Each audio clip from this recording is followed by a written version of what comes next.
Joyce,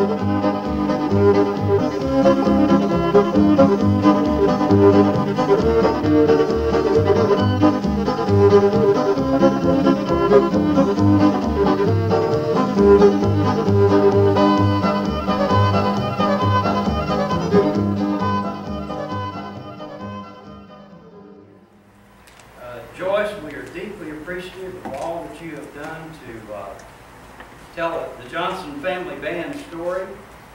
You've heard of people who wrote the book. Joyce wrote the book, and this is it. If you don't have one, I want to join Lawrence in suggesting that you get one. You can get one on Amazon.com or other places. So this is my copy of her book, and I brought this to see if I could cajole her into signing it for me before I get away. Carla Irons, Uncle Avis's granddaughter, put a lot of work and time and effort into this event. And Doug Stone, who is back there shooting a video. Storm, I'm so sorry. There's no telling what I'm going to say. Doug produced a video that's on YouTube. I saw it, and Doug is absolutely fantastic. He did a wonderful, wonderful job on that. Thank you. Doug is a very talented musician in his own right. He can sing almost anything, and he plays the keyboard like nobody's business. I think he inherited some of these genes that we're talking about here today. But anyway, check out that video on YouTube. It's really, really good. And of course, I'm very glad that my mother and Robbie are here today. This makes it extra, extra special. We have a lot of family members who are here from all over the place. Some I haven't seen in way too long, including Mary Rebecca Johnson, who is here from the big city of Asheville, North Carolina. And we're glad to have her. And Donna is sitting there, and Ann is sitting there, and did Lauren make, did anybody, is Lauren here? Lauren's Elizabeth Lowry. No, I don't think she made it. Okay, very good. I haven't seen her in a long time. I want to see her too. And thank you all for, as Yogi Berra said, for making this event necessary.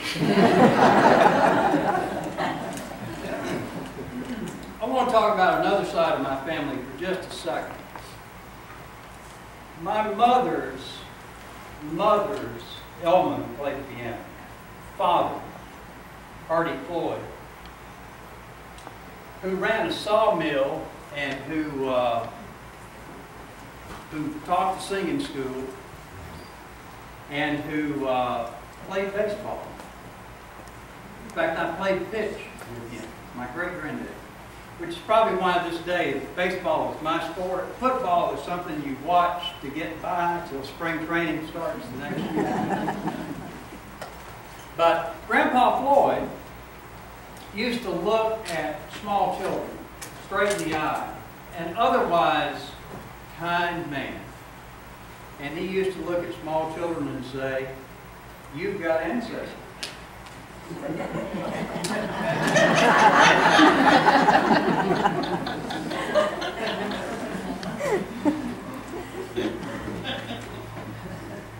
And we denied it.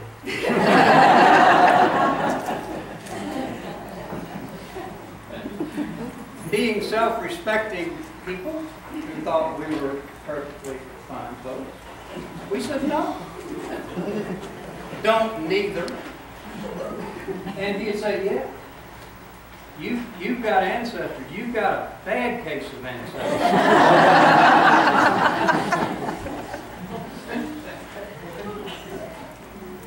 And we'd say, "No, we do not have ancestors." And then he'd say, "You know, I can tell by looking at you that you've got ancestors." We denied it again, but we'd think about that. Go to bed that night and lay there before you went to sleep, wondering, how did he know that? Why would he think? And of course, we denied it all the while. Mother and Robbie, I don't know if this is appropriate or not, but I'm going to admit something to the Albertville community and to all of Sand Mountain right here this afternoon. The Johnson family band has one of the worst cases of ancestry that I have ever seen in my life. And some of them are pretty old. They go way back. And how did they get here? Oh, yeah. My mother doesn't hear well, so she's going to get some things repeated. There'll be the labor guy. Think with me for a minute. Let's go back in time. Let's go back to around 1750 or so. 1750. Now that's older than I am. But imagine the port of Belfast in what is today Northern Ireland. And imagine a ship sitting on the dock. And all of these Ulster Irish people boarding the ship to leave Ireland forever. Some of them ancestors were getting on them ships. Uncle Adis told me, although I cannot verify this, Uncle Adis told me that he was confident that they had traced their family history back to a ship's manifest from Belfast, Northern Ireland in the mid-1700s. I'm working on a little research on that myself right now, and there were a lot of ships that sailed to the colonies about that time. Ships named the Nancy, and ships named the Isaac of Belfast sailed across the Atlantic Ocean to who knows what kind of a place. But you have to figure that these Johnsons that got on one of them ships and came across the Atlantic Ocean had to feel like that whatever life was going to be like in the New World was going to be better than the life they had known in Ireland. Now, if you know the Johnsons, it is one of the great mysteries of human history that they ever got on a ship and left to go away from home anyway. They were homebodies. When my granddaddy and grandmother, Leo and Elma, moved from deep in the Sockfoot. By the way, how many people in this room know where the Sockfoot is? Good. That's the educated bunch. They'll explain it to the rest of you. When my granddaddy and grandmother moved from deep in the Sockfoot, living in a house between Uncle Adis and Aunt Pluma and Uncle Rass and Aunt Ella, they moved a mile up the road to the intersection of Martling Road and Collinsville-Guntersville Highway. A mile. George Middleton Johnson, my granddaddy's daddy, didn't really take to that too much because he thought granddaddy had moved too far off. Didn't understand the need. Had a house right here with us. But granddaddy wanted to get in the store business, and it was better to have a store up there at that crossroads than down deep in the heart of the Sockwood. So he moved up there. But George Middleton didn't like that very much. That was a long way to go. So we're on that ship, whichever ship it was, and they came to the colonies. And the first federal census that was ever taken was taken in 1790. And in Lawrence County, South Carolina, bear with me now, my great-great-great-great-grandfather was living in Lawrence County, South Carolina when that 1790 census was taken.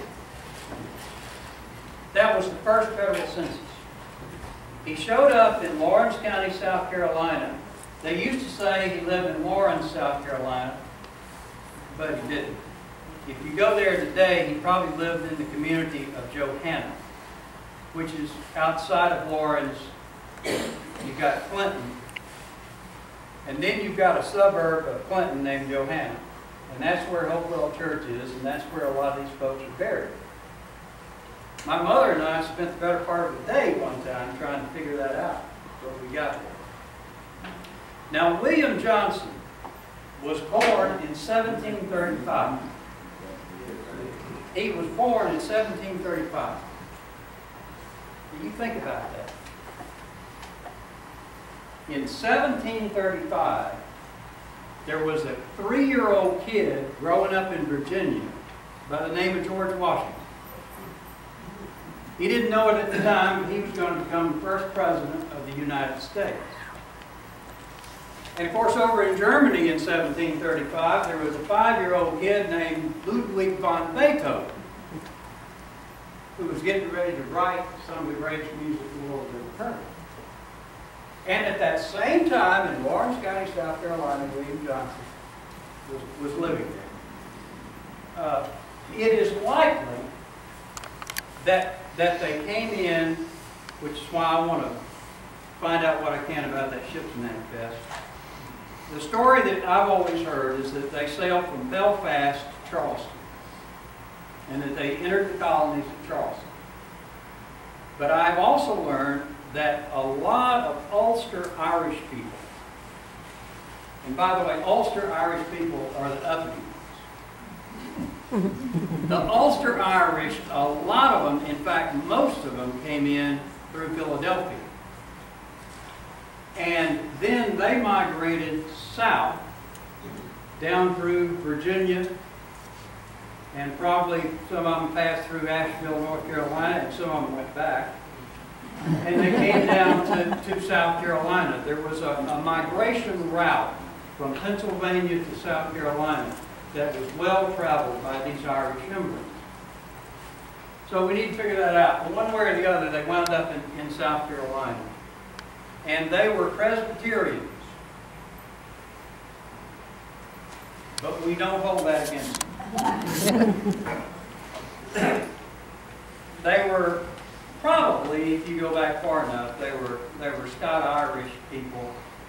Johnson has some variant spellings, and it probably, and I can't verify this, but it was probably Johansson at one point in time, and they probably came from Scandinavia. Now this is going back. This is older than Carl now. But they left Scandinavia and they went to Scotland, and they stayed there. And I hope they played golf while they were there. But then they migrated on to Northern Ireland, and then from there they came to the colonies.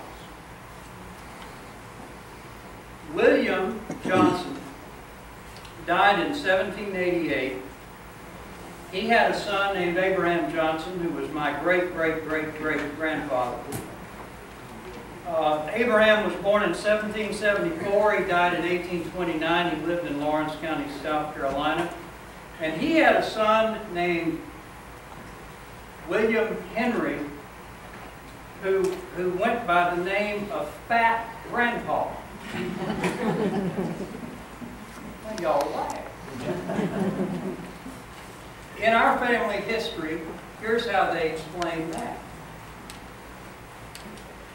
However, in later years, he became known, and by the way, I'm going to indulge myself just a little bit this afternoon in reading directly from our family history, because the way these words were written was the way Uncle Raz and Uncle Edith told the story, and I want to tell it in their words as best I can. In later years, he became known as Fat Grandpa because of his enormous size.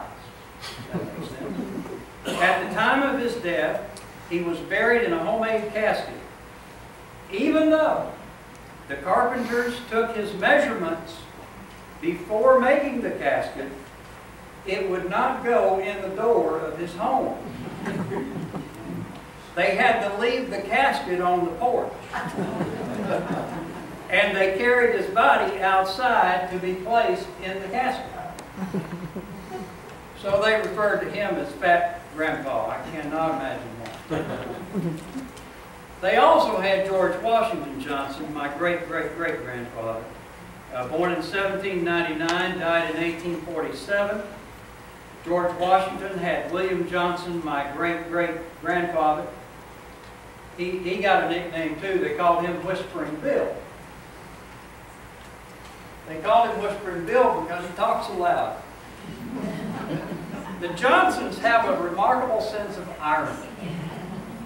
Very subtle things about how they name people and what they say about people. But Whispering Bill was born in 1820, still in Lawrence County, South Carolina.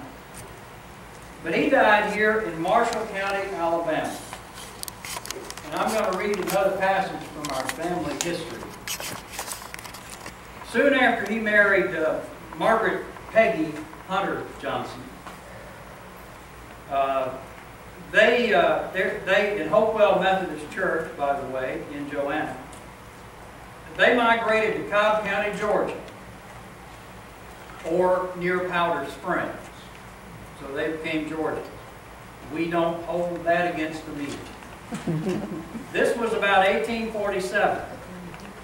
They came to Marshall County about 1854, as Joyce said, heading for the Ozark Mountains in Arkansas.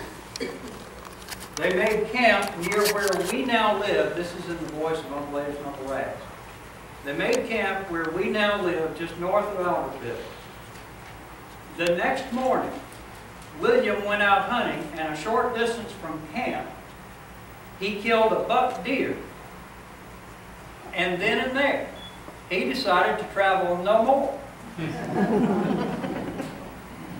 As Joyce said, he bought and took up government land, and he lived and died here. And he is buried in the Easton Johnson Cemetery in Hustleville, in the heart of the Socksville, today. So the reason that all of us are here is because of a deer. Funny how things work. And I guess if it hadn't been for that deer, we'd have been somebody else. But anyway, they never went to Arkansas, and it's probably a good thing. So, he died in Marshall County. Now, William Whispering Bill had George Middleton Johnson, born March the 6th, 1852, and I'm going to talk more about March the 6th in a minute, and died April 2, 1936. George Middleton Johnson is my great-grandfather. His wife was Elizabeth Jane McElmoy. How's that for a good Irish name? McElmoy. I had a plumber working in my house in Birmingham not long ago. And it turns out he was from Ireland. They had come to the United States, and his brother has a plumbing company, and he was working in my house. And he was under my kitchen sink. And I'm standing in the kitchen talking to him about Ireland. And I said, "Have you ever heard of the name McElmoy?" He started climbing out from under the kitchen sink, and he looked at me and he said, "Why do you ask that?" And I said, "Well, my great-grandmother was a McElmoy." He said, "Man, there are McElmoys all over Ireland." I said, "Well, one of them came to the colonies." But anyway, his wife was Elizabeth Jane McElmoy from York County, South Carolina. She's also buried here in the Easton Johnson Cemetery. And Elizabeth Jane was the daughter of Daniel Emser de Rastus and Mary Currier McElmoy. So George was telling you about George Middleton getting fancy with the names. He was just copying. Uncle Rast was named after his granddad. And I had wondered that for years, but that solves that question. William Currier was the guardian for Elizabeth Jane and her two older brothers. So anyway, oh dear mother, I'll come some old day.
In the springtime it blossoms so fast. In the fall when it withers away there, and they tell me that's the way of your love.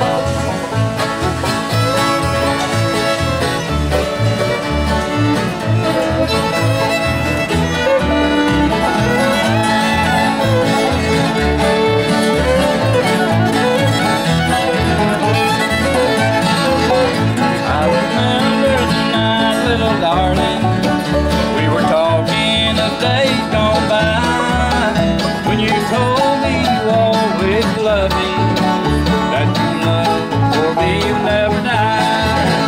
Well, they tell me your love's like a flower, in the springtime it blossoms so fast, in the fall when it withers away, yeah, and they tell me that's the way of your love.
Twice as many sides as there are on a single violin, getting all the wood bent in the right direction.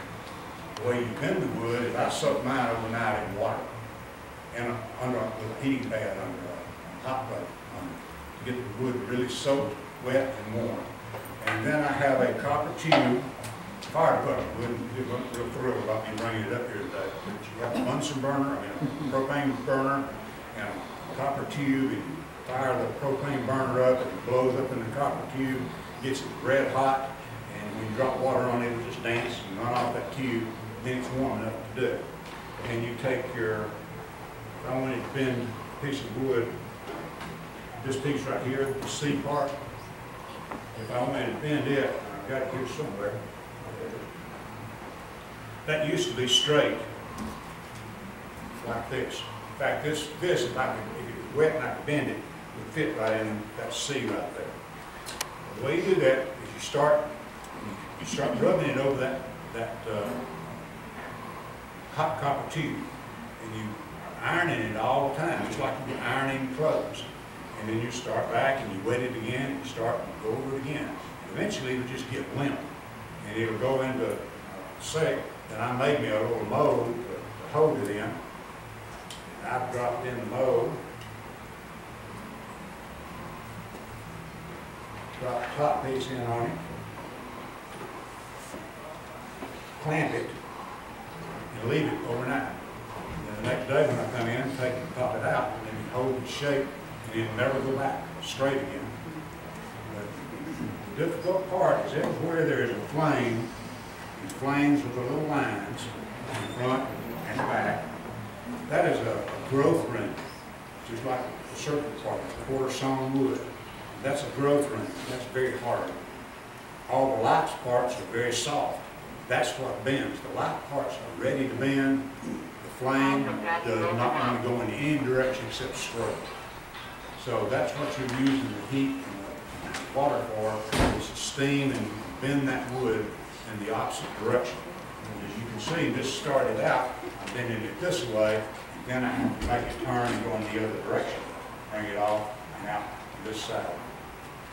Once you get all the sides built or bent, then you've got to add some corner blocks. The corner block is this blue one right here. That came out of this piece of wood. Nothing more than a ringer. Put it in, and it's got blades on the outside of it. It's tapered from back to thin. And you turn it like this, and just reaming this hole out bigger until the peg will go inside it. Then the other thing that you can do is, you've got a pencil sharpener, it's called a peg shaper. You can put the peg in it and turn it like a pencil.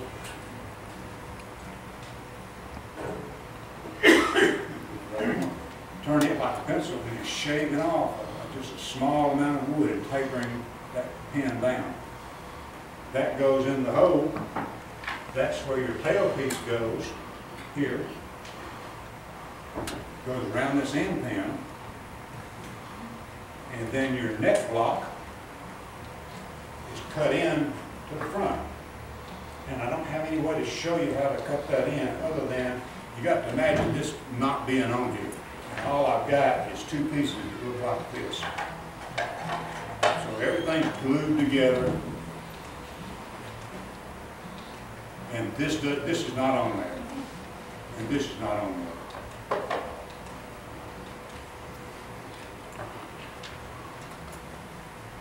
This is a neck piece that's called a scroll or the rosette.